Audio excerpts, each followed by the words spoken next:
एक स्त्री थी। उसे बहुत गुस्सा आता था। जरा सी कोई बात होती कि उसका पारा चढ़ जाता और वह कहनी अनकहनी सब तरह की बातें कह डालती। उसके इस स्वभाव से सारा घर और सारा मोहल्ला परेशान था।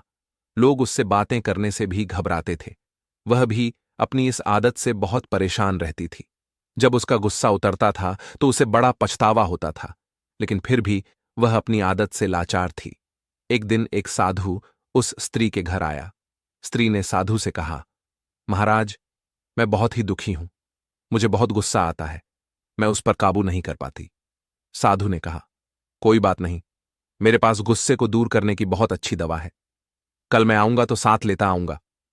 अगले दिन साधु आया तो एक शीशी में दवा लेता आया। उसने स्त्री को दवा देते हुए कहा, इस दवा को इसी शीशी से पिया जाता है। जब तुम्हें गुस्सा आए तो इस शीशी को मुंह में लगाकर उस समय तक दवा पीती रहना जब तक कि गुस्सा दूर ना हो जाए। मैं 7 दिन बाद फिर आऊंगा। इतना कहकर साधु चला गया। स्त्री ने उसकी दवा का प्रयोग शुरू किया। जैसे ही उसे गुस्सा आता तो वह शीशी को अपने मुंह से लगा लेती। 7 दिन बाद जब साधु आया तो स्त्री उसके पैरों में गिर पड़ी।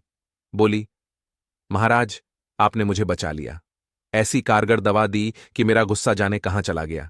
कृपा करके इतना बता दीजिए कि आपने कौन सी दवा दी थी। साधु ने हंसकर कहा, पगली, शीशी में कुछ नहीं था, पानी था। शीशी के मुंह में आ जाने से तुम बोल नहीं सकती थीं और गुस्सा दूर करने की शर्तियां दवा मुंह बंद